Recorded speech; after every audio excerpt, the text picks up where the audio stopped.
morning once again. It's time for Exiles TV. From Slidell to Santa Ma, from sea to shining, well, from parish to shining parish. We get from Gulf to I-10. I think we're like 23, 24 parishes on various cable systems across the lower half. They stole the other 33 from us. Bill, I'm going to get right to it. For those that hoped that 2020 was over, the horrible events of 2020 seem to be continuing into the new year with what happened in Washington, D.C. yesterday. Mm-hmm. An absolute dark, dark day for the United States of America. It's one thing to march on the Capitol to show your disfavor, but to break into the Capitol, ransack the Capitol, vandalize the Capitol, and for people to die as a result, it's not the America I thought we all lived in.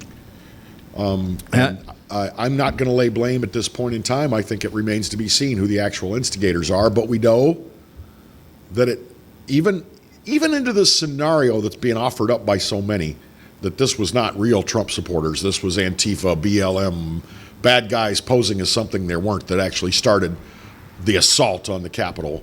A whole lot of people followed in.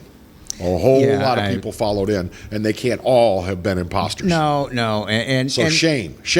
They tracked these people from the rally to the Capitol, many of them. I mean, that's the nice thing about having a zillion video cameras around. Yeah. And a lot of them were bragging before they went in, and when they were waiting to go in, when they were, the thing I think is the most interesting in all of this is there's going to have to be one hell of an investigation into why the Capitol was so poorly prepared for a demonstration that they knew was coming. Where were the Capitol Police? I would have thought they'd have the wherewithal to keep any mob out of that building. Well, they do. What I think is interesting, and I hated to hear this, but sometimes you hate to hear the truth. There was a security analyst who specializes in protecting buildings, normally government buildings and things like that, or high profile headquarters like IBM and things like that. Right. And he said, we did the analysis relatively quickly. He said, but we believe it's valid. They had 5 times more Capitol Police officers there and visible manning the perimeter when BLM demonstrated.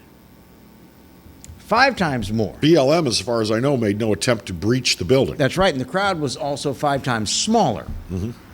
And they also, they were given this BS about they didn't want to make arrests inside the building, where they certainly were entitled to, because they didn't want to make things worse, and they were underpowered and undermanned. You can't think about that kind of stuff, escalation, when you're in it. It's on you. They made 45 arrests yesterday.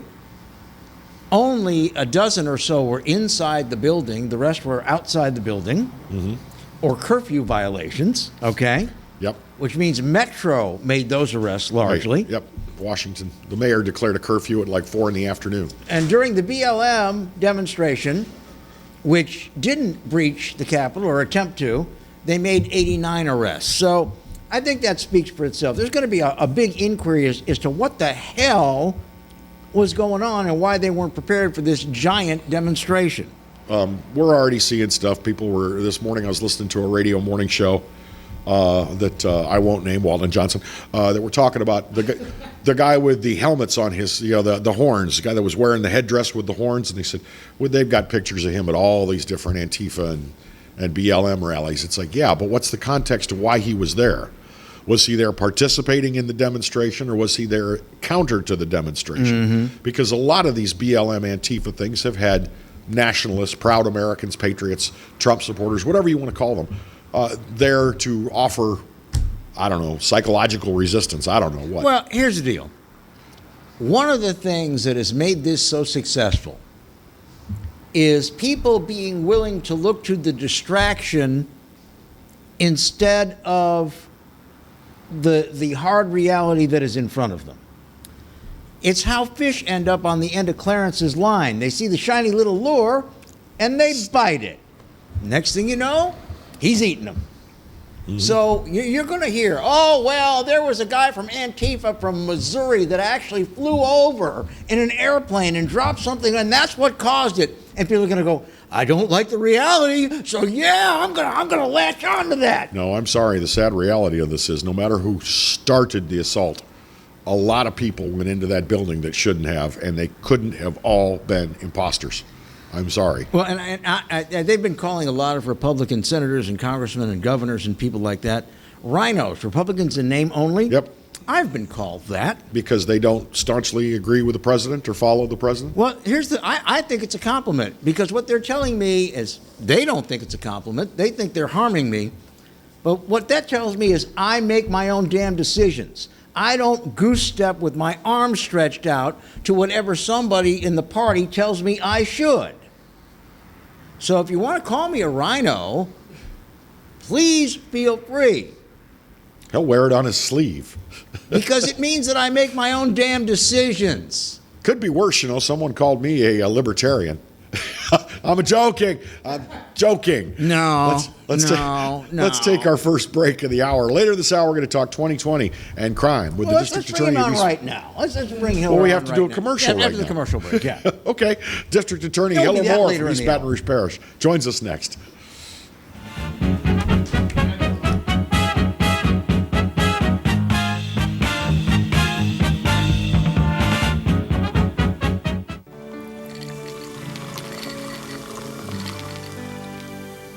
No one can stop me when I taste the feeling.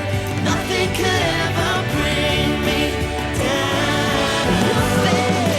Nothing could ever bring me down.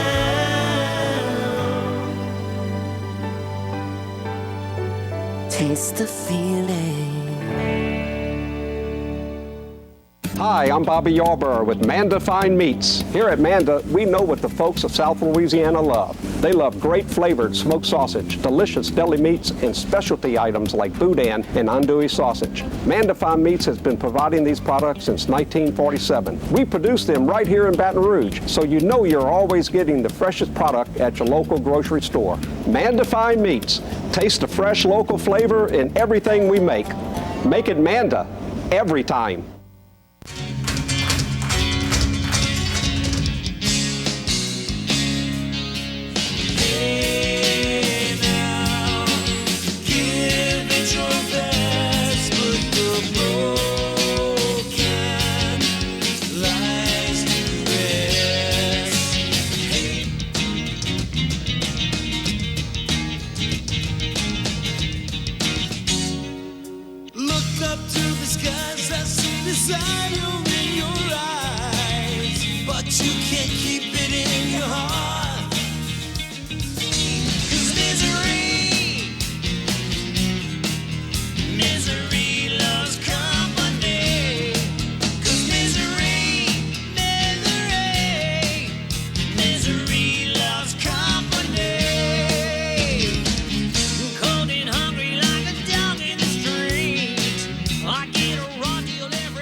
Exiles TV. Glad to have you with us on this, the 7th day of January.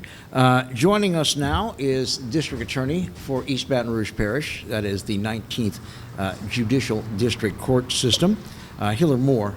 And what we're going to do is we're going to try to conjoin some of our programming over the next week or two and take a look back at 2020, and then going to project in our next visit with Mr. Moore some projections into 2021. Hillar, glad to have you along with us this morning. Good to be here. Happy New Year to both of you guys. Thank you. It appears that we are starting 2021 in these early days in much the same way that we had finished 2020. Yeah, 2020 has been a hell of a year. With all of the COVID that we've seen and all the different shutdowns that we've seen, unfortunately, drug dealing and group and gang activity has not shut down. It's continued. And we saw that exacerbated by the lack of a police presence because of a lot of things. COVID themselves, not be able to really go out and talk to people face to face. Our traditional methods of law enforcement you could not do because it's face to face. Counseling with trigger pullers, hard to do by Zoom, but we're doing that. Kids are out of school. Women are at home that are maybe being beaten and can't get out. So we've seen a lot of different things, unrest, public the distrust of police, just the whole nation, as you guys reported earlier, just turned upside down. So I think a lot of that really added to 2020, making it such a bad year. And I'm afraid that we are looking at similar actions in 2021, at least at the beginning of the year. No doubt we've been interrupted by COVID and the economic impacts with many people losing their jobs or losing a great deal of their wage, with being cooped up with people that perhaps they don't always get along with. True. There's a lot of stressors there, and homicides and domestic violence are up. So, yeah, 2020, we had 118 homicides. Wow. That's a big number.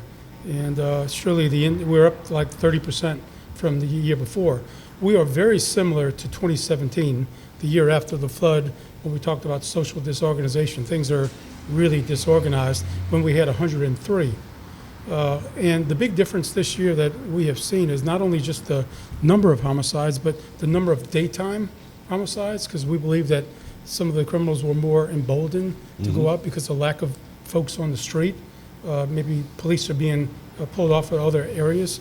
But the domestic violence, intimate partner violence numbers for last year were horrible. They were at 19 DV, intimate partner homicides. That really jumped that number up. So I'm not trying to excuse the number, but we predicted in March, that we were going to see a lot more increases in domestic violence, although the victim really couldn't report because they were at home with the abuser. We saw that homicide number go up to 19. Yeah, that's bad if you can't get away from your abuser to call the cops. Correct, because your phone is your lifeline in all respects. And we found that cell phone is what the abuser looks at to see who you're talking to, who have you called to report that I just beat you up. And it's dangerous. Our economy was hit hard by this health threat. People that were already living in poverty are now living on less. That causes just desperate emotions to rise to the surface, I guess. Yes, but the strange thing in looking at the data across the nation, although we saw this really surge in homicides particularly, we really didn't see property crime and the other crime rise similarly to that. When you normally see that, we haven't seen that. But there's also a lot of underreporting right now and lack of reporting. So it's hard to hide a body for a homicide, which is true. but it's easy surely to hide a theft or a burglary where maybe there's just not a reporting, or because I know that our intake for cases several years ago was around 19,000 cases a year. This year we're at close to 12,000. So the number of cases that came in were significantly down. So what are you saying, that crimes are happening and people aren't reporting them? I think for sure that we've seen a lot of that. Correct. Wow. Particularly with domestic violence related offenses, but others, I believe it's the same. Also, remember, we cut down the amount of people that we were putting in jail. And so that's another impact. We also let people out of jail that we normally would not have let out of jail. So I think you have to factor all of that. I don't think there's any one thing you can point your finger at. And I think you're going to see a lot of folks and criminologists studying this year and maybe coming up with some better processes. Well, you've also, I think, with so many people, a vast majority of us being at home 24 hours a day for weeks on end, there's more possibility if you're involved in scoping out a property crime of getting caught, because you got all these eyes that wouldn't be there 8 to 10 hours a day, and now they're there. And we have a lot more Ring cameras and security cameras and things like that. But we have seen it spike like we always do around Christmas time. Oh, yeah. Car burglaries, people leaving their car unlocked, car doors, things out in the patio that are taken. That happens. It's going to continue to happen. Now, what's interesting is I would think that one of these underreported categories is what I'd call the new gun donor category. A damn fool leaves his or her car unlocked with a weapon in it, and they graduate somebody from easy, simple burglary to armed robbery or worse. Yeah. And I'll bet you about half of those don't call the cops because they know their insurance company is not going to cover it or may drop them for being so negligent. Or feel bad or stupid about not doing that. But we really need people to call us to let us know the gun is stolen. I also encourage How people. else can you track I mean, if you know about the weapon being out there, then if it's Right. used, right? So one thing that we track through actually ATF is time to crime. So the time the gun is purchased, or the time the gun is stolen, to the time that it's used. The other thing we like for gun owners to do is, and it kind of makes sense, is if you have a weapon, it may be stolen. All of us could have our gun stolen. Would you fire your weapon and keep a shell in your home, somewhere away from your gun? That if it is stolen, would you give us your shell to say, I know that's your gun, and if I ever find that gun, I have something I can match that with? And some other states and cities have done that with some really good success because of guns that are stolen. The last two that I purchased, they did that for me. It was in the box with a note saying, your gun was fired, this shell casing is for a reference. That is a unique shell case ejection type of marks that we use in the NIBIN system, which are critical to us on tracking guns.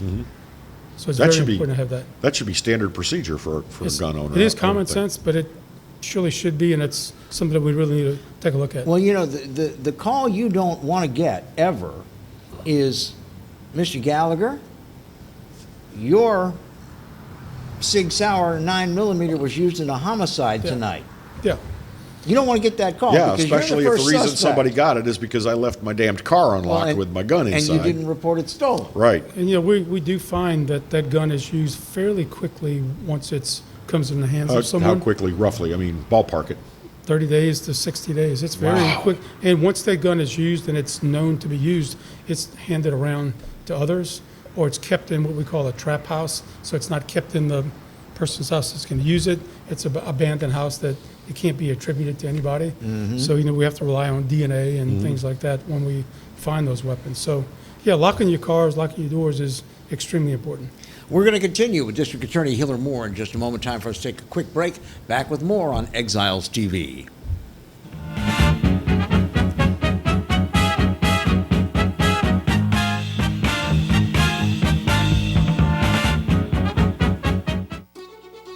Live and play on the fairway at Greystone Golf and Country Club, a serene, challenging golf destination located in Denham Springs. For tee times and membership opportunities, go to greystonecountryclub.com. From appetizers, pasta dishes, and entrees, La Cantea takes pride in preparing all the Italian cuisine we know you love. Enjoy live music every Thursday through Saturday from 6 to 9, happy hour weekdays from 3 to 6, and brunch on Sundays from 11 to 2, as well as dinner portion-sized lunch specials for under $10. Visit our website to view our menu and book a party or meeting in our large banquet room. Once you try La Cantea, your Italian dining will change forever.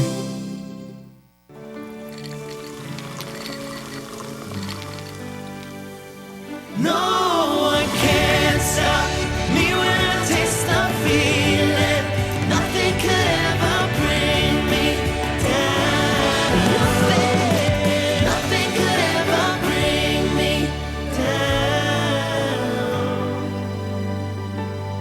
down. Taste the feeling. Surprise, something good has finally happened in 2020. Yours truly, the Clarence Bugg Show, gets to be with you every day of the week.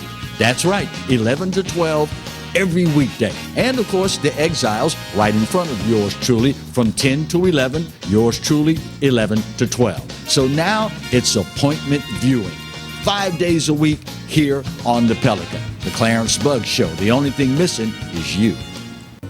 Hi, I am Dr. Farrell Frugier Jr., and I am a general dentist at Frugier Family Dentistry. I was born and raised in Baton Rouge, Louisiana. I went to Catholic High School, LSU, and LSU School of Dentistry in New Orleans, where I received my DDS degree in 1986. I always have and will continue to be committed to continuing my education, to invest in technology which makes the diagnosis and delivery of dentistry more thorough, more comfortable, and more aesthetically pleasing. In our practice, we are here to serve the patients. We want to improve their quality of life and to develop relationships with our patients. In dentistry, we have a chance to impact lives on a daily basis, not just by doing dentistry, but by getting to know them and being a part of their life. We also believe in giving back to our community. So every year, we give back to the Greater Baton Rouge Food Bank, Toys for Tots, and Mary Bird Perkins Cancer Center. Please stop by and visit our office. We would love to take care of you and your family. You could be driving. Right now, during the Team Honda Upgrade event, get a new 20 Accord Sport for just $309 a month with no money down, no first payment, and no security deposit. It's time to upgrade to your new Honda at Louisiana's #1 new car dealer, Team Honda on Segan Lane.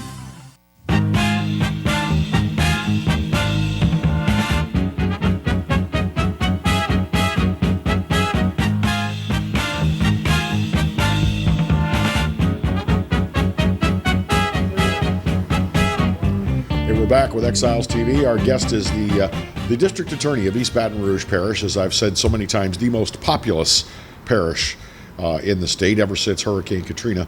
And he's got a great big job, and we're talking about the basic compiling of stats from 2020, homicides, domestic violence, and other crimes. Hillar Moore, thanks for staying with us. I'm glad to be here. So, I looked at New Orleans, and New Orleans also had a bad year. They had a decent year last year, but they spiked up to 200. So we are the largest city in the state, but New Orleans is not. They're second, and they have really bigger number than we have. Mm-hmm. So, misery loves company, but in Louisiana probably is going to be the top state with number of homicides per capita again. Now, New Orleans has a more compact population, especially within the city limits. Do you think that has anything to do with that? Or? Sure, it does, and I believe that company loves misery. But I also think that if you look at Baton Rouge for the future, if we do have St. George versus Baton Rouge, then now you're looking at Baton Rouge's numbers, and the per capita is going to really go up. Mm-hmm. Or just looking at where the numbers are.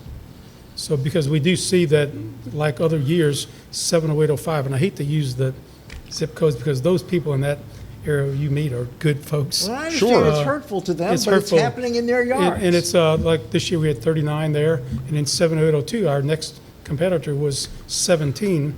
And it used to be always 70805 led the pack, but in the past few years it was 70802, but now 70805 has picked up again. So maybe there's some displacement going on, doing more things in one area that help, and maybe displaces and sends it to another. I have not only family but some friends that live in 05, and they want law and order, they want peaceful streets, and they to some extent feel like they're hostages inside their own home a lot of the time. Man, look, when we walk those neighborhoods, and you got a smile on the face, we haven't been able to walk the neighborhoods like we always do in 05 and 02. These people flock out of their homes to come see us. We do have snowballs and food, but they talk to us and they tell us, you are welcome here. We want you to come back. This is our neighborhood. They do give you information from time to time because we want them to tell us what the problem is, not for us to tell them. It's obvious the number of shootings, but these are very good people that want a safe community.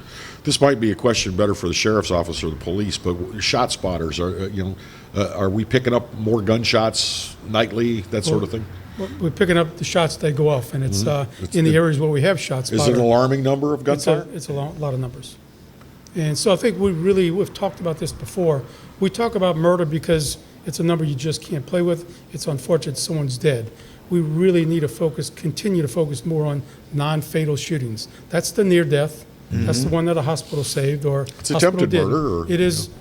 So that is the bottom line basis of how good or bad your community is doing in violence. It's either a bad shot or a good shot, a quick EMS run, a semi-automatic versus a handgun.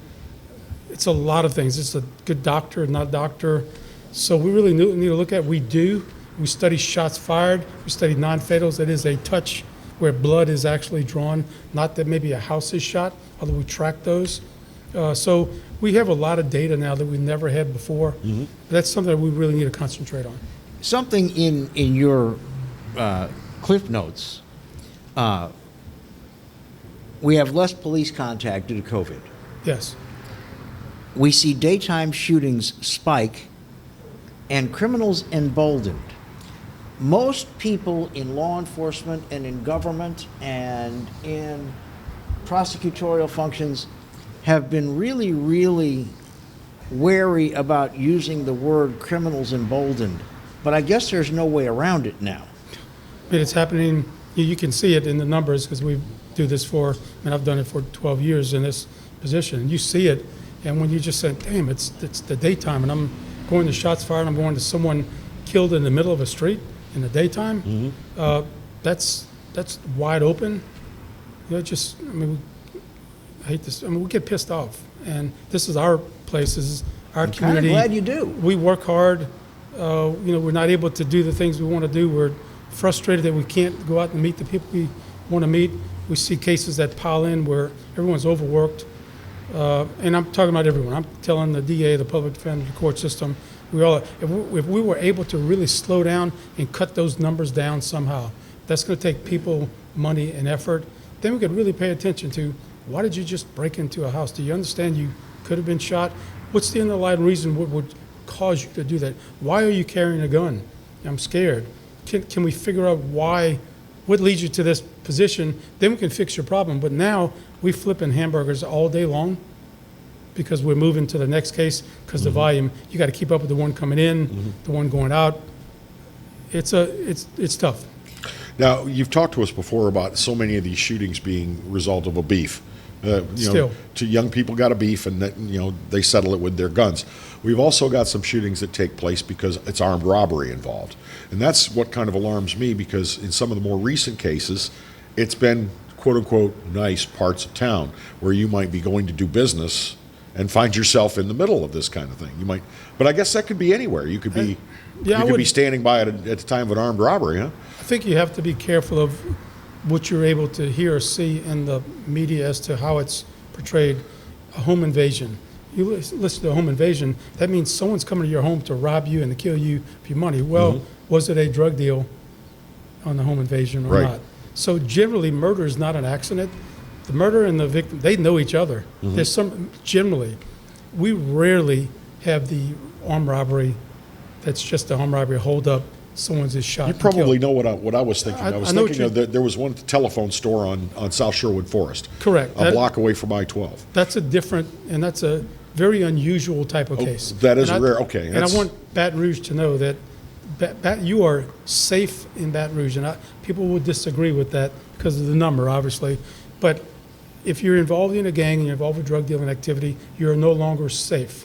The number is, if you're a gang or group member, you are 900 times more likely to kill or be killed than anyone else. If you avoid drug dealing, you avoid gang and group activity, you are going to be safe by and large with very few exceptions. Wow. What That's sobering. What strikes me is when we talk about criminals being emboldened, daytime shootings. I would say we probably got camera coverage of some sort on about 85% of this city. And cameras work real well in the daylight. And they have got to be absolutely crazy or absolutely don't give a damn. Sometimes these criminals will walk past 4 or 5 cameras. We can tell who they are. So, you know, I don't think we have as many cameras I know we don't have as many cameras as we need.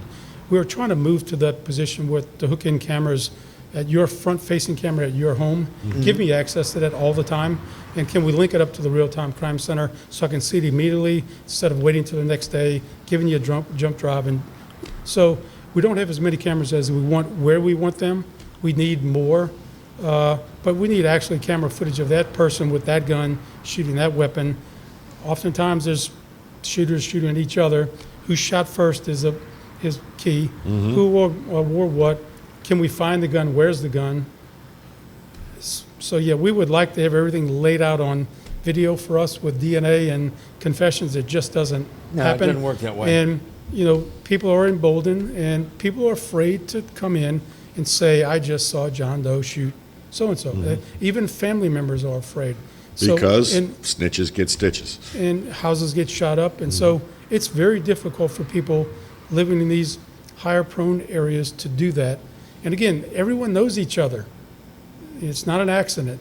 And I don't blame them. I feel bad for them. But we eventually have to say, okay, enough's enough. Just can't kill. And we need cooperation. And I know there's a lot of police and judicial mistrust. It's all of us with mistrust. But we need to restore that somehow, piece by piece. and to get cooperation. Do you worry that if the governor were to, say, in the next 4 to 5 weeks, just decide, the hell with phase 2, phase 3, we're open back up. Everybody continue to wear a mask for your own safety, but go about your business. Do you worry that things will explode? Or do you feel like if we open back up, things might calm down a little bit? I mean, my guess is that things would probably calm down a bit because you have more people out, but who knows? I mean, 2020 has been such a rough year. We haven't had the safety valves. We haven't had the ability. I mean, look, there were times when I was alive after 5 downtown with a very mixed crowd, and I realized that the guy dancing 12 feet from me might be packing. He might be a criminal, but he's having a good time just like I am. Sure. So I look at a lot of the things that we counted on in life in Baton Rouge as ways to blow off the steam somehow. And we don't have it. And add to that mental health. There's a lot of mental health issues. As you know, the numbers here for opioid heroin overdose deaths is nearly 240 compared to 120 last year. Wow. Double. So that's a number that we're looking at homicide right now at 118, which is horrible. But we skim over 240 of our citizens died from a drug. And so that's a horrible number. I'm also tell you somewhat of a good news. At the end of the year, we saw the heroin opioid overdose numbers going down slightly. We also saw the shootings and the homicides down slightly. This week, a little disheartening about that number, but you can't look at these numbers in a very short period. It's got to be over a longer period. So we're hoping for the best. We're hoping to get back to work. We're hoping the courts are open.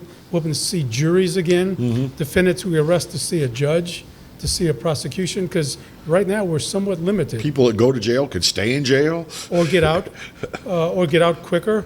And so that are they emboldened? Yes, I got out real quick because we have to make decisions right now that we would never make otherwise because of safety.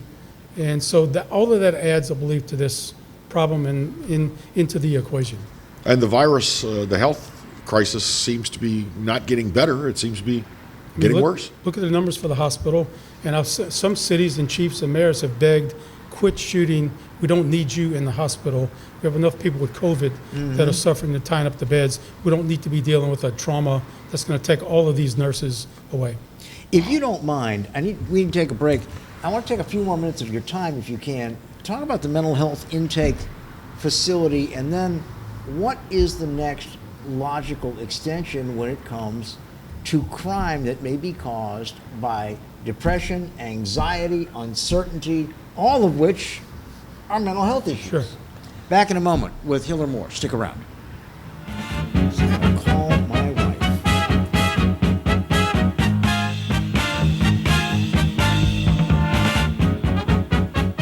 Surprise, something good has finally happened in 2020. Yours truly, the Clarence Bugg Show, gets to be with you every day of the week. That's right, 11 to 12 every weekday. And of course, the Exiles right in front of yours truly from 10 to 11, yours truly 11 to 12. So now it's appointment viewing. 5 days a week here on the Pelican. The Clarence Bugg Show. The only thing missing is you. Balello's Furniture and Appliances, your dependable independent. Depend on us for service, for selection, for price.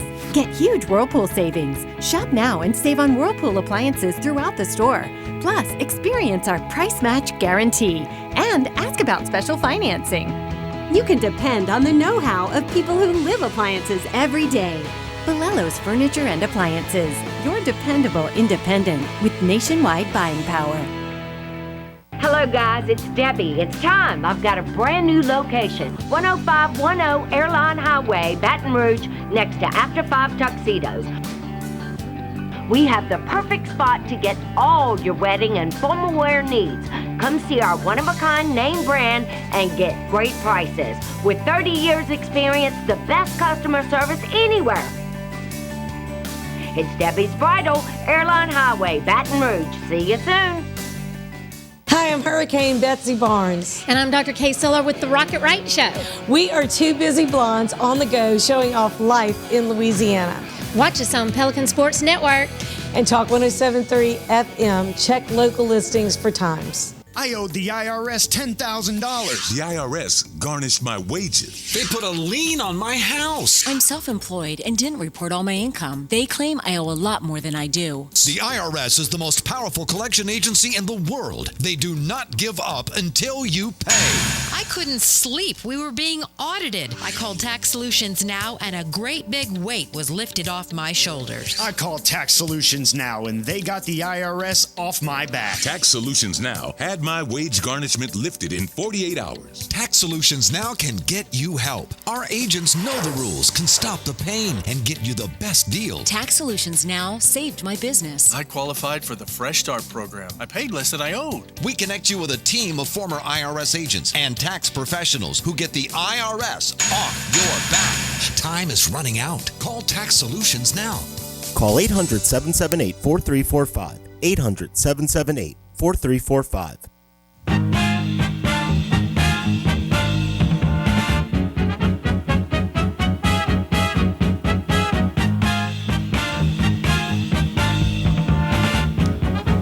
Hey, welcome back to Exiles TV. He's Bill, I'm Kevin, and our guest is Hillar Moore, the District Attorney for the 19th JDC, that is East Baton Rouge Parish, the state's most populous parish. Thanks for staying with us. Just a couple more minutes. Absolutely. We know we opened up the Bridge Center, the Mental Health Intake Center. Is there another step? Because the psychology of a lot of this crime, why do people take drugs? They take them to escape, mostly. It makes them feel good. It gives them a false sense of euphoria. Why do they deal drugs? Because there's a whole lot of people that need to feel better and escape with drugs. There are people that are frustrated. There are people that have economic woes. Do we come to a point where, in addition to a more robust police presence, we also start looking at the root cause and identifying these young people that have some serious issues that could lead them to pulling triggers and getting them some treatment at the beginning of this? I know it's not something that can happen tomorrow, but when do we get there? Sure, I think we always have to start early with children, because these children are the ones that grow up and become teenagers and become the trigger pullers and those that are killed. What I'm trying to do right now with the help, hopefully, of LSU is I'd like to study the victims and the defendants of homicides. I would like to look at their educational background to find out where they were in school, what type of evaluations maybe they've had with mental health problems or other kind of problems like that. But surely mental health plays a really big part. But fortunately, we opened the Bridge Center, and it's going to be open soon to receiving patients that come in. But you're not going to get those really violent people there for the most part, and that Bridge Center is going to only bridge them over to another agency. One of the things that I believe the chief and the sheriff are looking at is when you have a known mental health patient that you've dealt with before, maybe arrested before, can you send a mental health team, not just an officer, to that? And looking at our CAD system, the report writing system, the dispatch system, can we mark a location or house, mark a person that's been dealt with before that the coroner maybe had to commit? And can we know ahead of time going there that this is a mental health patient? You're getting a call for damage to property, maybe someone with a knife, but this is going to be a mental health problem. Be careful, officer, but can we send someone with mental health training with you to maybe talk someone down? And then can we get them situated into a hospital? So those things, we're all looking at those now. That surely is the new way to go. When they talk about depolicing or defunding, they're really talking about changing the way that you actually do it, those that are legitimate. Yeah, responding to some crimes or events with a Correct. social worker rather than a cop Correct. and a gun. Also, when you are booked in jail, you're booked in jail for drugs or something else, can we do an evaluation? Could someone do an evaluation, or is there a tool we can give you with questions to identify an underlying problem as to why you're here for this reason 3 times in a row? And then can we then divert you to get treatment? Because generally, if you get treatment as a defendant, your defendant knows the victim, that case can be resolved because the victim's going to be made whole because the defendant, who they know, has the problem taken care of. It's not going to come back and hurt them again. So I think there's a lot of ways. But again, we talked earlier, Bill and Kevin, that it just takes money and manpower and effort. Well, yeah, it's going to be expensive. And you have to change, and change is always difficult.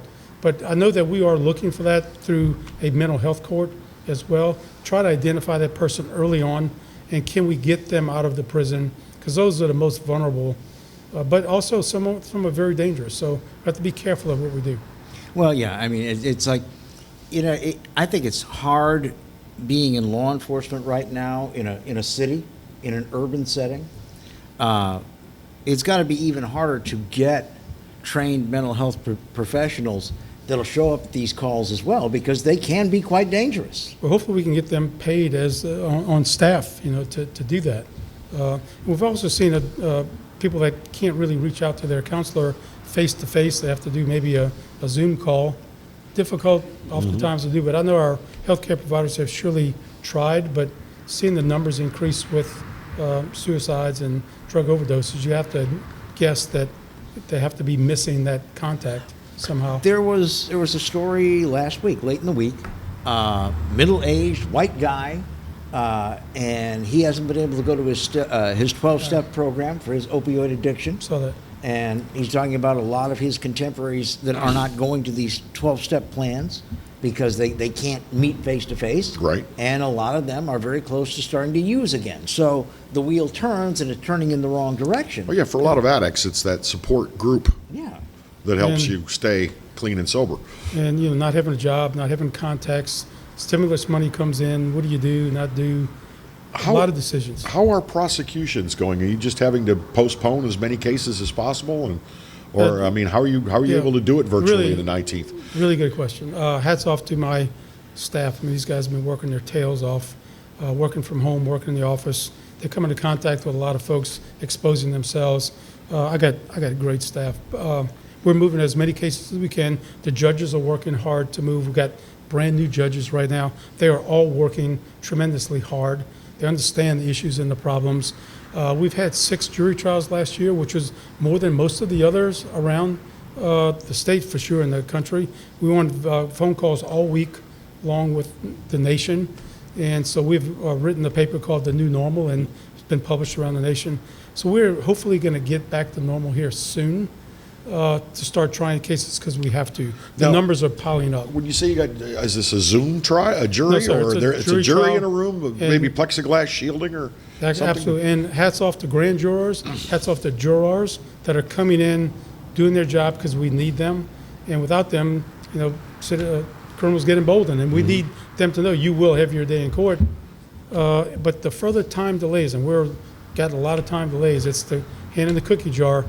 We have to get there swiftly, Yeah. but not too swiftly. It has to be correct and just. It's funny how the same people that do sometimes bitch about law and order are the same people that brag about getting out of jury duty. Yeah, probably. But we've had good work by jurors and judges, and during really tough times. But we have to get back. We have a lot of murders to try, and as you can tell, we headed 118, and we have three more this year already. The numbers pile up, and we have victims on the other end of that as well. Well, and I would assume that if you can't get a first-time offender who maybe can be salvaged out of jail and into a courtroom, the longer that person stays there, the more classes they've attended at the University of Crime. Yeah, sure. Absolutely. That's not a good situation. We're going to go to the break a little early here. District Attorney Hillar Moore, we know you've got someplace else you have to be, but we appreciate you being with us as always. Got to be. I look forward to this year. Good to see you, and Happy New Year. We'll bring Same you to back guys. on in a few days to talk about the projections for 2021. Yeah, it'll be interesting to see what the mayor says in her State of the City speech next week. Indeed. Back in a moment on Exiles TV. Stick around.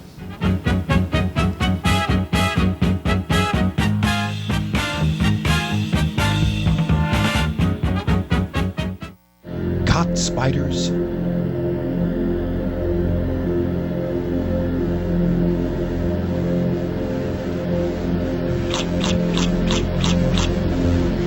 Premier Pest Services.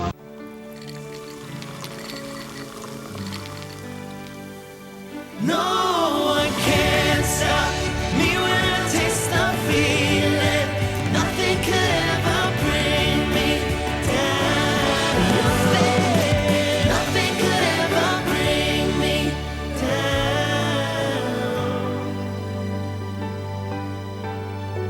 Taste the feeling. Hi, I am Dr. Farrell Fruge Jr., and I am a general dentist at Fruge Family Dentistry. I was born and raised in Baton Rouge, Louisiana. I went to Catholic High School, LSU, and LSU School of Dentistry in New Orleans, where I received my DDS degree in 1986.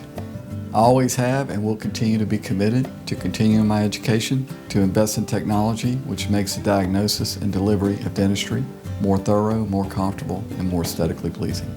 In our practice, we are here to serve the patients. We want to improve their quality of life and to develop relationships with our patients. In dentistry, we have a chance to impact lives on a daily basis, not just by doing dentistry, but by getting to know them and being a part of their life. We also believe in giving back to our community. So every year, we give back to the Greater Baton Rouge Food Bank, Toys for Tots, and Mary Bird Perkins Cancer Center. Please stop by and visit our office. We would love to take care of you and your family.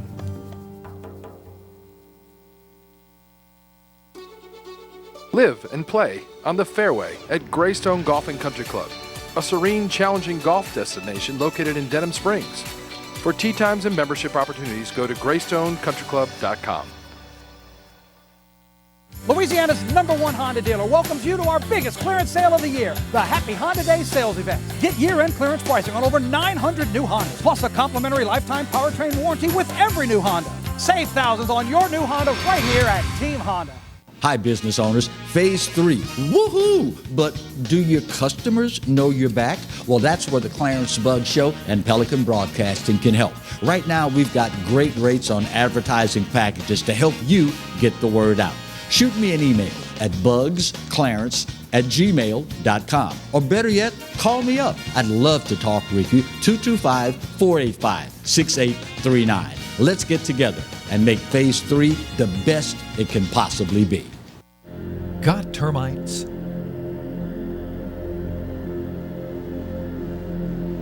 Get Premier Pest. PremierPestServices.com.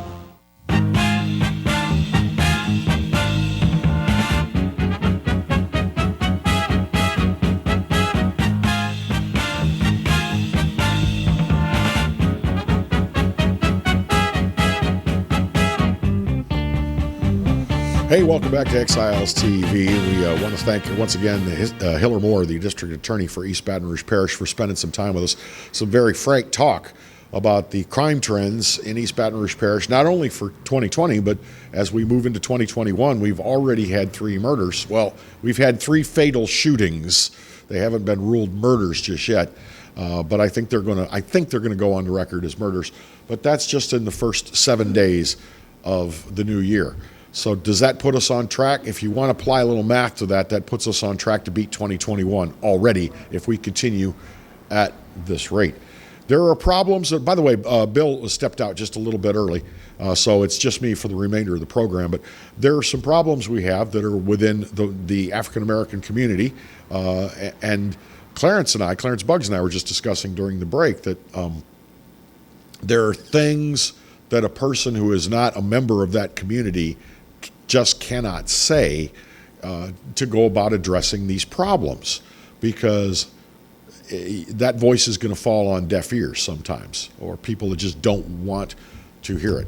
But here's hope for 2021 that we can get this thing under control. And I'm on the side of, if the governor decides that he can ever release us from the COVID-19 lockdown, that the crime problem will ease up somewhat here in the city parish. I think that what the district attorney says, a lot of it is true, that people are under much more stress. Because listen, I have a fairly simple life, but even I am under a lot more stress under the COVID lockdown than I found myself in before it. You know, life was pretty happy-go-lucky, and now you got to worry about where you can go, where you can't go, how many can be in there. Do I have to wear a mask here? Do I have to wear a mask there? Then you have to deal with the Karens out there that are angry with you because you're standing outside in the wind and you don't have a mask on. And there's all sorts of new pressures that are being applied to all of us on a regular daily basis. I think that COVID-19 is in no small way, let me start that sentence over again. I think that COVID-19 is in no small way connected to the horror that we saw unfold before us in Washington, D.C. yesterday. Now, Bill will tell you, and a lot of people know, that I am something of a conspiracy theorist. I believe that conspiracies happen because they do. We know from history that conspiracies happen, okay? And we know that quite often, even though there's a mountain of evidence that points to a conspiracy, the official story is nothing to see here, move along. Let's go to, say, the Kennedy assassination, 1963. Everybody pretty well knows that some kind of a deal was made and some kind of a plan was hatched, and probably more than one person was involved. But yet the official story is that Lee Harvey Oswald acted all by his lonesome in squeezing off 3 shots in a remarkably short time that were remarkably accurate from a pretty good distance with a very inaccurate rifle. Yeah, I mean, you just look at some of the facts and it points to some sort of a conspiracy. As for yesterday, I don't want to go out on a limb like some people already are on social media and television and say this was Trump supporters that went absolutely bonkers because they believe that the president, when he says the election was stolen. I believe that there are a lot of people that do share the president's feeling that there was some kind of fraud involved in the results of the election. I'm not going to say, though, that the people who began... I think it's easy to believe that Trump supporters marched on the Capitol as the president suggested during his address at the Washington Monument. If you're not happy with your government, march on the Capitol. The president did not say, break in, take it over, rain terror. He didn't say that. But still, I think to some extent, he can be held responsible for urging a crowd to march on the Capitol while there are important proceedings going on inside. Now, the people that actually started breaking in, the people that actually began the scaling of the walls, the smashing of the glass, and the breaking down of the doors, were they actually really all Trump supporters, or were they, as some people are already saying on television and social media, agents provocateur disguised as Trump supporters? Yeah, your BLM, your Antifa types. That's a popular theory by people who don't want to believe that the good God-fearing supporters of Donald Trump could be capable of doing such a thing. Because so far at Trump rallies, everything's been peaceful and fine and fun and clean and all those other good things. But as I said at the opening of the show, somebody began the assault on the Capitol building. But then a whole lot of people decided that they were going to follow those guys inside. And a whole lot of people decided to do things like go into congressmen's offices and put their feet up on the desk, steal the podium from Nancy Pelosi's place on the House floor. A whole lot of people decided to do these things. And they couldn't have all been Antifa. I'm sorry, that's just statistically very improbable that they could have all been imposters. So that means a whole lot of Trump people didn't exercise good sense yesterday. Because, why? Because we got a whole lot of social stress on us. We've had our civil liberties impinged upon by this coronavirus response. We've been told where we can go, where we can't go, how many can go there.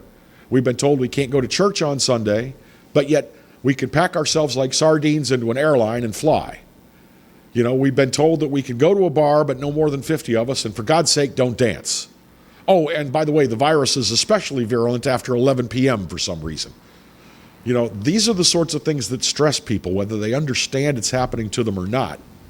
These are the sorts of things that make people get a little bit nuts. We've been in this situation since March.